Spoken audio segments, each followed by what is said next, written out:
So hello everyone, मेरा नाम सौरभ है और आज मैं आप सबके सामने लेके आया हूँ सीए फाइनल ऑडिट का एक क्वेश्चन जो कि बेस्ड है consolidated financial statement के ऊपर. So without wasting any time let's get started with this question. So right a short note on responsibility of holding company की क्या रिस्पॉन्सिबिलिटी बनती है for preparation of the consolidated financial statement. So what is the responsibility of holding company for preparation of consolidated financial statement? तो section number 129 subsection 3 companies act 2013 का बोलता है कि where a company का अगर वन या मोर सब्सिडरी है, company has one और मोर सब्सिडरी या फिर एसोसिएट कंपनी है, it shall in addition to own financial statement, अपना खुद का तो बनाएगा फाइनेंशियल स्टेटमेंट, उसके साथ साथ यहाँ पे प्रिपेयर करेगा consolidated financial statement of the company of all the subsidiaries and associate in the same form and same manner. जैसे वो खुद का अपना बनाएगा वैसे वही फॉर्म में सेम मैनर में कंसोलिडेटेड फाइनेंशियल स्टेटमेंट बनाएगा with applicable accounting standard. Now अगर हम रिस्पॉन्सिबिलिटी की बात करते हैं for preparation presentation of consolidated financial statement, वो जो होती है वो रिस्पॉन्सिबिलिटी होती है मैनेजमेंट की, management of the parent company की जो मैनेजमेंट होती है उनकी रिस्पॉन्सिबिलिटी बनती है, वो बनाएंगे preparation and presentation of consolidated financial statement. अगर हम बात करते हैं रिस्पॉन्सिबिलिटी की तो दिस इंक्लूड सबसे पहले आइडेंटिफाई करना पड़ता है कंपोनेंट्स की. समझो ए लिमिटेड है, उसकी ये बहुत सारी सब्सिडरी है, बी है, सी है, डी है, तो यहाँ पे आइडेंटिफाई करना पड़ेगा ये सारे कंपोनेंट्स को और उसके साथ साथ यहाँ पे इंक्लूड करना पड़ेगा including the financial information of the component to be included in consolidated financial statement.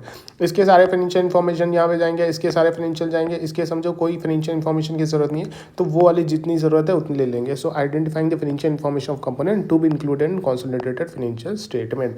फिर सेकंड पॉइंट आता है where appropriate identifying reportable segment for segment reporting की अगर हम बात करते हैं तो इंड AS 108 अप्लाई हो जाएगा. सो 108 के हिसाब से यहाँ पे आइडेंटिफाई करना पड़ता है कौन सा सेगमेंट रिपोर्टिंग यहाँ पे रिपोर्टेबल सेगमेंट है फॉर द सेगमेंट रिपोर्टिंग.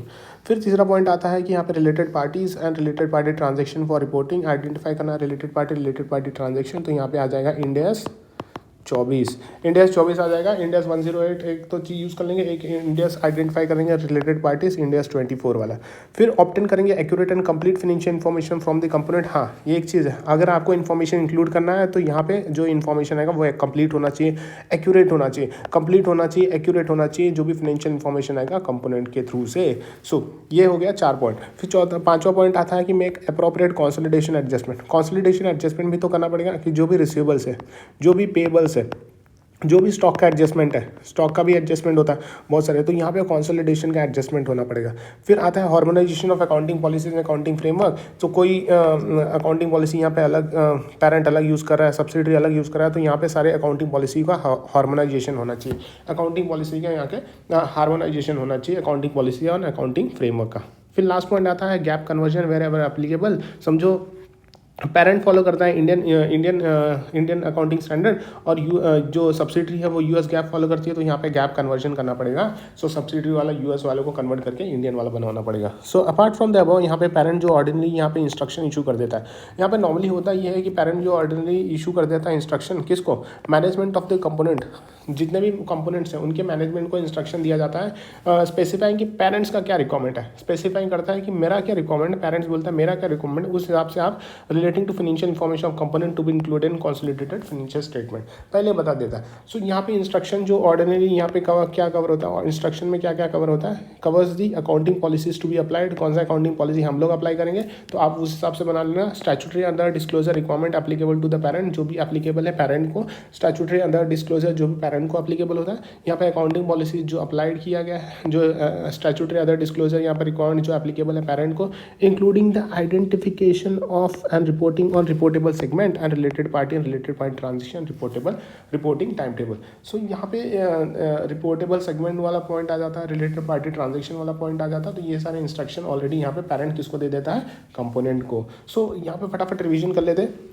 सबसे पहला आइडेंटिफिकेशन ऑफ कंपोनेंट होगा, फिर यहाँ पे इंक्लूड करेंगे वो financial information of the component जो भी इंक्लूड होना चाहिए फाइनेंशियल स्टेटमेंट में. दूसरा पॉइंट आता है कि यहाँ पे आइडेंटिफाई करना पड़ेगा रिलेटेड सेगमेंट. आपको याद रखना है इंड AS 108 और यहाँ पे याद करना है Ind AS 24 related party transaction के लिए. फिर चौथा पॉइंट आता है कि जो भी इन्फॉर्मेशन होगा वो कंप्लीट होना चाहिए, एक्यूरेट होना चाहिए. पांचवा पॉइंट आता है कंसोलिडेशन का एडजस्टमेंट होता है जैसे रिसीवेबल पेबल स्टॉक वाला.